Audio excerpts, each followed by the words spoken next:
किसका।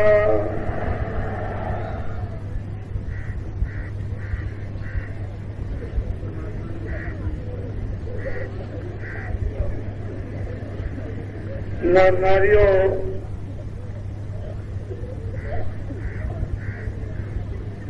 बच्चे और बच्चियों,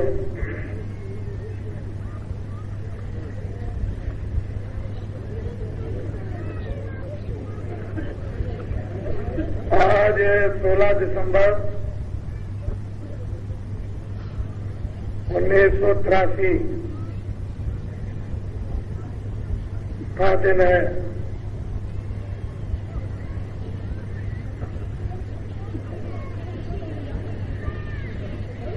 आज आपने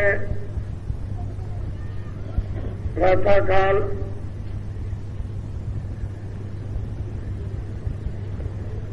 मथुरा नगरी की फेरी लगाई।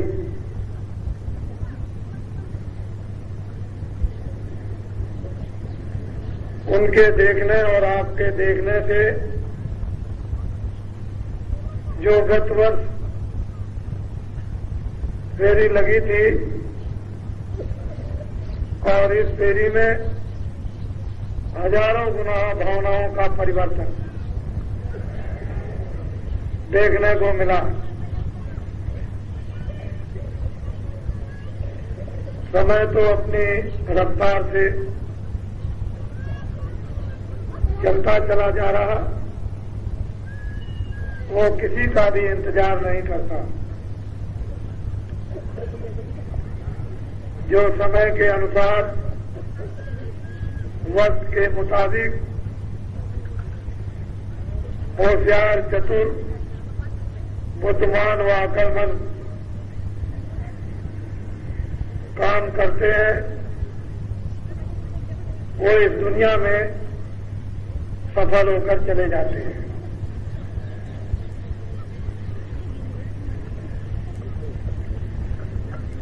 दूर दूर से आप आए हुए, मुझे तो इतना दृश्य आपको दिखाना ही था और वो दिखाया आपको। आप सबके अंदर एक नई भक्ति और एक नया जोश, और उस जोश का की सावधानी, ये तीन चीजें हर वक्त और हर समय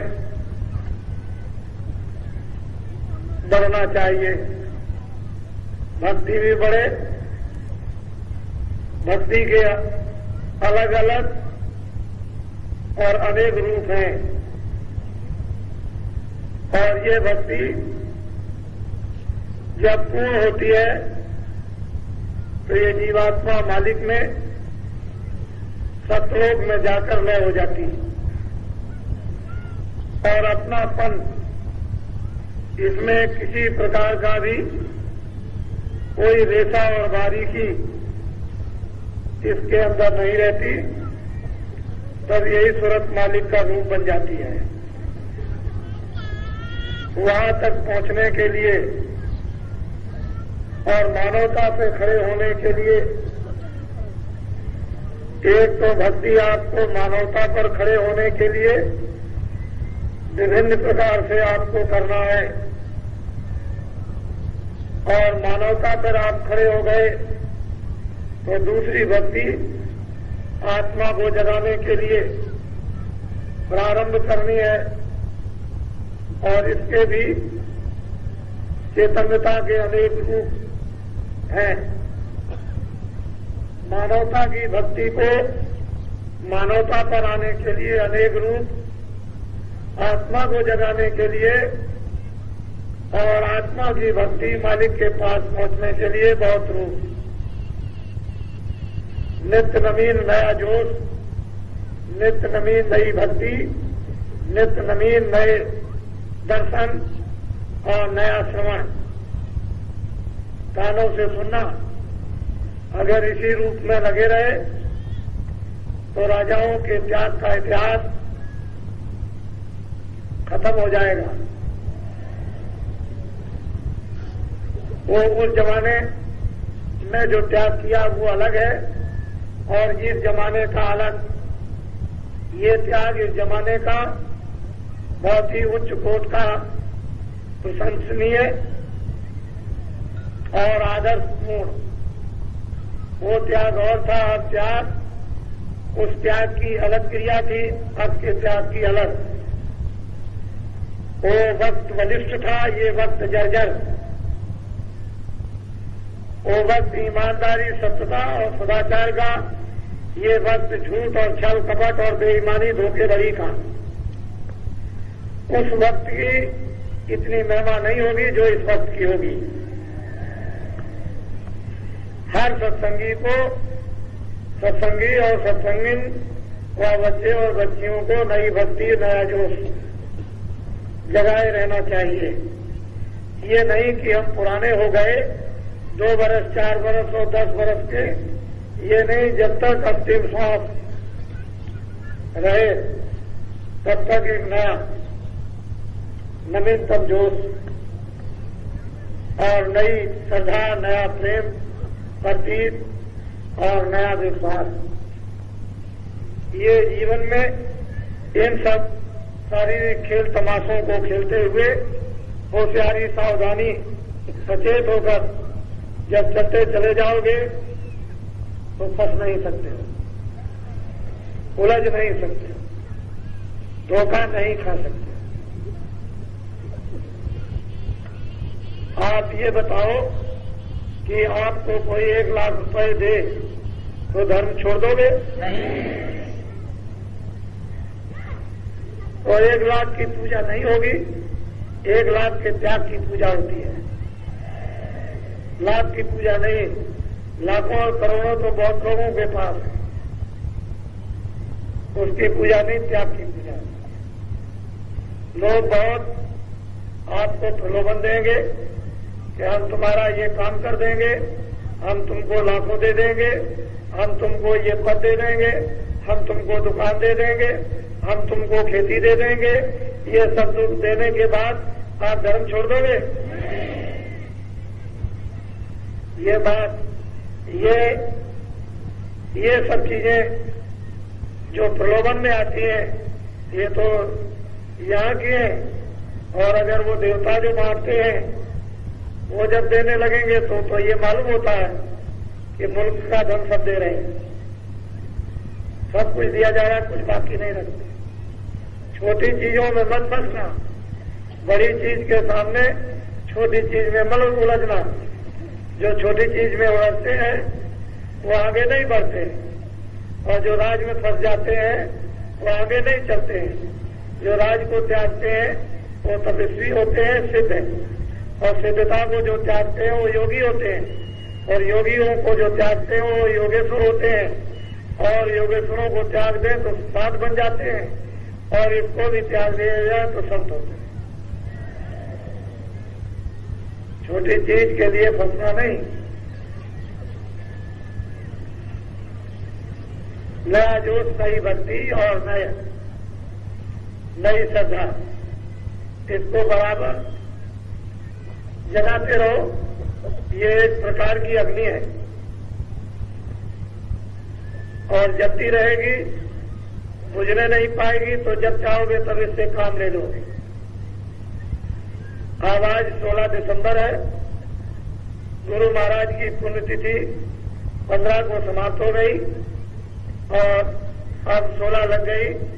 अब आपको चलना है अपने अपने क्षेत्रों में, बिल्कुल एकदम हर प्रकार से तैयार रखो। आपको बहुत सुगम साधन सेवा के लिए दिया गया है कि घर में माताओं को कोई नई व्यवस्था नहीं करनी है। जितना आप सुबह शाम भोजन बनाओ उसमें से एक चुटकी निकालकर एक हांडी में डाल दो, एक गगरी में डाल दो। इतना चावल बनाओ, एक तोला डाल दो, और ये आशा करते रहो कि जब कभी हमारे क्षेत्र में ये कार्यक्रम सत्संग का होगा तो जो आए हुए अतिथि होंगे उनकी ये सेवा में लग जाएगा। आपको कोई नई व्यवस्था नहीं करनी पड़ेगी, उससे कोई आपको तकलीफ नहीं होगी, कोई नई चिंता नहीं व्यापेगी। ये बड़ी सीधी सादी अपने गृह आश्रम के सम्मान की, आदर सत्कार की क्रियाएं थी और ये हम सब लोग इस तरह से करते रहते तो हम अनेकों बुराइयों से बचते रहते, बुराइयों के स्रोतों में न जाते, उससे अलग थलग रहते और धर्म के स्रोत में जुड़े रहते। फिर धर्म बराबर आपको बुद्धि विवेक कराता रहता और उसी से जब सात संत जगे हुए महात्मा मिल जाते तो देर से नहीं लगती आत्मा के जगाने में और अपने वापस घर में जाने में। इस तरह हमेशा जब कार्यक्रम अचानक में बन जाए और जिधर भी बाबा जी निकले आपको सूचना केंद्रों पर मिल जाएगी और केंद्रों के लोग गांव-गांव में जाकर वितरण कर देंगे और ये बराबर संदेशा सब जगह पहुंचाएंगे कि आज का कार्यक्रम वहां हो रहा और कल का कार्यक्रम वहां हो रहा और तीसरे दिन का वहां, ताकि सारे लोगों को एक चीज बराबर निरंतर अवगत होती रहे। जिस तरह से आप एक प्रतीक्षा करते हो कि आज की या कल की आने वाली या खत्म होने वाली खबर मिल जाए तो दोनों चीजें आपको आने वाली और खत्म होने वाली भी मिलती जाएगी। ये मोटी और सीधी सादी बात केंद्र पर पहुंच जाएगी, केंद्रों से छोटे छोटे जगहों पर पहुंच जाएगी, छोटे जगहों से गांव-गांव में ये बात पहुंच जाएगी और जो कुछ भी संदेश होता चलेगा वो सब कुछ आपको अवगत होता चलेगा। आप तैयारी रखना, किसी वक्त किसी समय भी किसी तरफ भी घूम सकते हैं। ये तो आपको एक अलौकिक और एक आश्चर्यजनक मेहनत और उस मेहनत का कार्य और मेहनत की एक स्थापना आपको करनी होगी और धर्म का जो स्रोत और धर्म की स्थापना का सूत्र पात्र आपके द्वारा सारे देश में फैल जाएगा। आप काम में लग जाओ, इसलिए कोई आपको धोखा क्यों नहीं दे सकता है कि मेहनत गाड़ी कमाई पर ही आप आधारित रहो और इससे ज्यादा और क्या हो सकता है कि आपने उस प्रलोभन को एक चिता रूप में जलाने के लिए तो आपने ये बोरा पहरी दिया है। आपको कौन मोहित करेगा, आपने तो बोरा पहरी दिया। और मैं तो ये आपको कहना चाहता हूं कि अभी तो आपको समझ में नहीं आता, लेकिन देश का हर आदमी ये बोलेगा कि इससे सुंदर दूसरा कोई कपड़ा नहीं है। देखना आप अभी थोड़े दिनों में इस कपड़े की हुर्मत और इस कपड़े का जज्बा और इस कपड़े की इस सूत में कौन सी ताकत है वो तो आपको मालूम होगी, लेकिन ये आपको मालूम होना चाहिए कि ताकत भरने वाला तो कोई और है जो ताकत भरेगा। तो आप अपने अपने क्षेत्रों में जाएंगे और तैयारी जल्दी अपने अपने करके रखेंगे। देवियां भी बिल्कुल सतर्क होकर वो भी अपने गांव में एक देवी हो वो गांव में पूरा ये धनुरा पीठ रखे। देवियों को भी मेहनत करना है क्योंकि देवियां ज्यादा यानी परेशान इसलिए है कि उनके पास अच्छे बच्चे कच्चे और घर के कामकाज और मोटी मेहनत परिश्रम बाहर और अंदर का होता है, तो उनके ऊपर ज्यादा बोझा, उस बोझे को से थोड़ा हल्का और विश्राम पाने के लिए उनको भी इसमें मेहनत करनी, जिससे कि उनके द्वारा भी एक काम होता चले और वो भी एक स्थापना अनिवार्य और जरूरी है। तो देवियों को भी पीछे नहीं हटना, पुरुषों को भी पीछे नहीं हटना, बच्चे और बच्चियों को भी पीछे नहीं मुड़ना, आगे चलना है। आगे चलने वाले ही आगे हो जाते हैं, आगे चलने वाले ही निकल जाते हैं और जो आगे चल जाते हैं वो सड़क बना जाते हैं। हजारों लाखों करोड़ों लोग उस सड़क का लाभ उठाते हैं, आनंद और आराम लेते और करते हैं। तो दोनों के लिए ये बातें लोगों के समझ आ रही हैं और आपको ये पैगाम जिसके लिए जोर दिया जा रहा है संदेशा, वो तो आपको आपके द्वारा हाथ बनाकर, आंखें बनाकर, कान बनाकर, मुखारबिंद बनाकर ये तो काम लेना ही पड़ेगा। और ये सोचो कि मैं छूट जाऊंगा या किसी तरह से बच जाऊंगा, तो बाबा जी के जाल से आप बच नहीं सकते। तो आप हंसी खुशी से कोई काम कर डालो, वो बहुत अच्छा होगा और मजबूरी से नहीं। वैसे तो मजबूरी से भी करना पड़ेगा, लेकिन हंसी खुशी से। जैसे लोग बहुत काम नहीं करना चाहते हैं, लेकिन समाज परिवार की मजबूरी से उस काम को करते हैं। हालांकि काम वो करना चाहिए था, पर विवश होकर के करते हैं। ये काम आपको करना चाहिए था, काम तो आपका था, लेकिन आप अपने काम को विवश होगा मजबूरी में उसको। लेकिन जब मजबूरी का स्थान खत्म हो जाएगा तो फिर स्वेच्छा से उसी काम को आप करने लगोगे। तो दोनों तरह से ये काम होना है। अब मैं आपको सत्संग सुनाऊंगा और जो लोग नामदान नए लोग आए हुए लेना चाहते हैं उनको भी नामदान दे दिया जाएगा। आप हमारी भाषा को, हमारे विचारों को, हमारे लक्ष्य को आप समझने की हमेशा कोशिश करते रहो कि बाबा जी का उद्देश्य क्या है, बाबा जी चाहते क्या है और वो किसके लिए क्या चाहते हैं, किसके लिए क्या करना चाहते हैं और उनका काम क्या है। अगर आप इसको अपने ध्यान में रखते रहोगे बराबर हर काम के साथ, तो कभी विचलित हो धोखा नहीं खा सकते। ना आप विचलित हो सकते हो ना धोखा खा सकते। लेकिन जब आप हमारे उद्देश्य और काम को आप भूल जाओगे, विचार करना भी और करना भी, तो धोखा खा जाओगे। इसलिए इतने दिनों की मेहनत, इतने दिनों का संदेश, और वो मैं जानता हूं कि आपके पास जमा है, लेकिन उसका उपयोग आप इसलिए नहीं कर पा रहे थे कि आपको तरीका मालूम नहीं था। जमा तो किया गया, लेकिन वितरण करने का तरीका नहीं था। और जब वो तरीका वितरण का, जमा किए हुए सामान का मिल जाता है, तो उसको बड़ी खूबी के साथ, तरतीब के साथ उसको जब वितरण करते हो तो वो सबके पास पहुंच जाता है और सबका भला और सबका लाभ उसमें होता है। आप हर उद्देश्यों को बहुत ही ध्यान से, बुराई अपनी जगह, अच्छाई अपनी जगह, इंद्रियों का, 10 इंद्रियों का कर्म अपनी जगह है, आत्मा की क्रिया।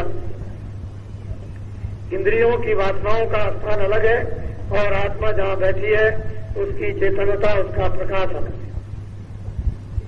मोटी चीजें हैं और ये क्रियाएं इंद्रियों द्वारा शरीर की इसलिए सुरक्षा के लिए किया जाता है कि जीवात्मा बैठी है, अगर शरीर ठीक नहीं रहेगा तो ये भी रोएगी। उसको रोने से बचाने के लिए इस शरीर को मुख्य लक्ष्य के लिए स्वस्थ रखा जाता है कि ये शरीर स्वस्थ रहे और हम लोग उस साधना के द्वारा जीवात्मा को जगाकर इससे छुटकारा कर लें।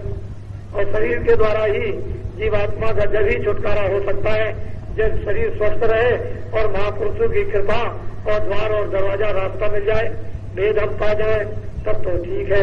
वेद नहीं मिले, महापुरुष की कृपा न हो, द्वार दरवाजा न मिले, तो शरीर बहुत लोगों के स्वस्थ होंगे और शरीर स्वस्थ है उसका लाभ ही क्या। वो तो जानवरों की तरह से पेट भरना और सो जाना और दुनिया में आए उसका भी कुछ ज्ञान नहीं, चलेगा उसका भी कोई ज्ञान। तो ऐसी जिंदगी किसी काम की नहीं है।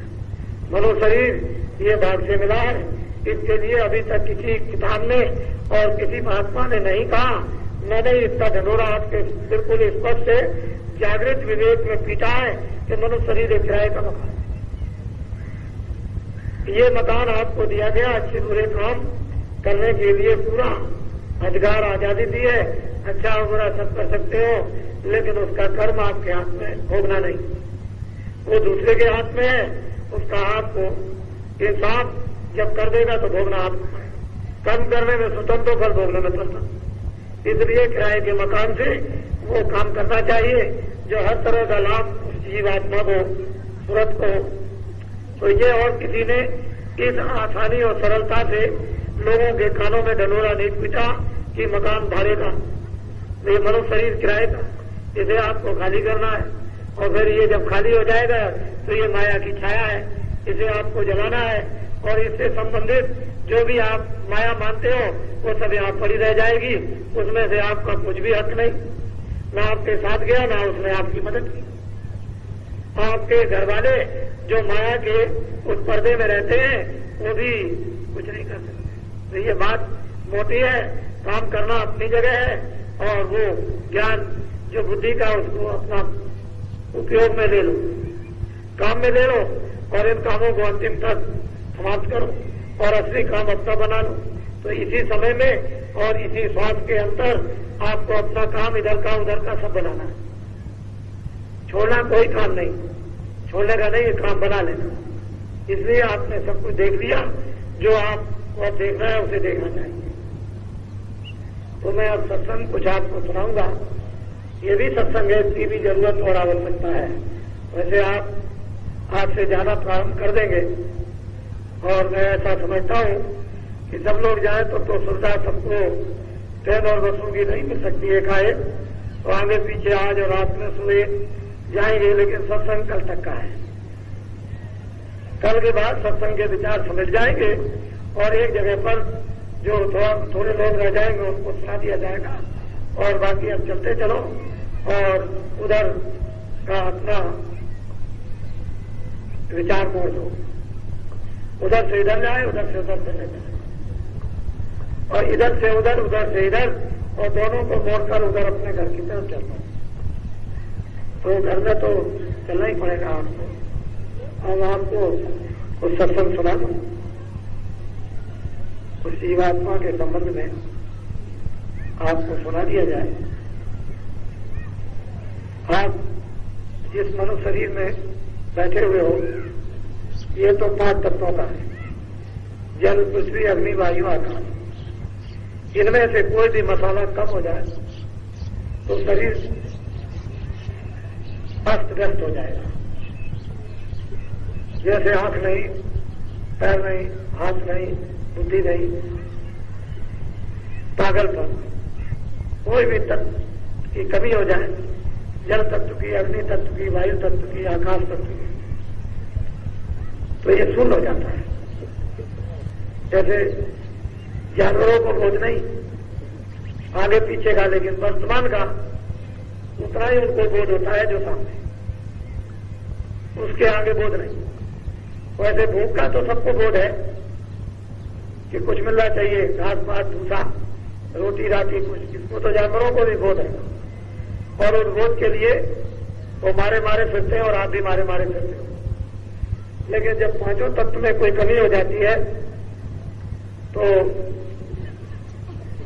पशु ज्ञान, पक्षी ज्ञान, स्थूल जड़ता का ज्ञान होता है, मानवता का ज्ञान नहीं होता, भूत भविष्य वर्तमान का। तो अच्छा है कि भगवान ने दया कर दी कि 5 तत्व आपको दे दिए। इन 5 तत्वों से ये पिंड शरीर बनता है, और वो आप लेकर के बैठे, और ये 5 तत्व यहीं रहते हैं, यहीं बनेंगे लहू और लोथड़े से, और लहू और लोथड़ा इसी जगह पर जल के खाक हो जाएगा। लेकिन लहू और लोथड़ा बनकर तैयार हो जाए उस वक्त इसमें न डाली जाए तो ये खड़ा नहीं हो सकता, फिर बढ़ नहीं सकता। लहू और लोथड़े की एक सीमा होती है कि इतना बढ़ेगा, उसके आगे फिर उसके जज्बे उसके खत्म हो जाते हैं बढ़ने की। लेकिन जब सूरत आ जाती है उसकी भी एक बढ़ने की, 5 तत्वों के उभरने की एक सीमा है। इतना जल बढ़ेगा, इतना वायु, इतनी अग्नि, इतना आकाश और इतना पृथ्वी। इसके बाद में फिर वही जर्रे जीर्ण होने लगेंगे, यानी पुराने होने लगेंगे और झड़ने लगेंगे। बढ़ करके फिर वही जर्रे झड़ने लगते हैं, और झड़ करके सिमट करके उसी अवस्था में विलीन हो जाते हैं जिस अवस्था में वो कुछ नहीं थे। यह है 5 तत्वों का पिंड शरीर। इसको कहते हैं मृतलोक। इसको महात्माओं ने पिंड की रचना बताया और इसकी हद यहां तक है, मेरी तरह देखो, ये आंखों तक,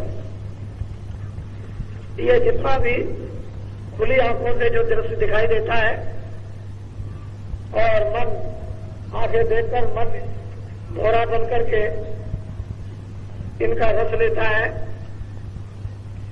इसके आगे नहीं जाता। इसको कहते हैं पिंड रचना, अंड रचना। ये इधर पिंड की ये रचना है और इसमें 4 खाने 84 लक्ष्योनियां, अंडज, पिंडज, उपमज, अस्थावर। ये तो मुख्य प्रधान अंडे से पैदा होते हैं, जेल से पैदा होते हैं। जब बरसात होती है तो एक बालगी जीव जब पैदा हो जाते हैं तो अंडज और पिंडज, उपमज, ये 4 योनियां। इसमें नस्लें अलग अलग, वो उसने नस्लें अलग अलग बना रखी हैं, लेकिन खाने 4 ही हैं, अंडज, पिंडज, उपमज, अस्थावर।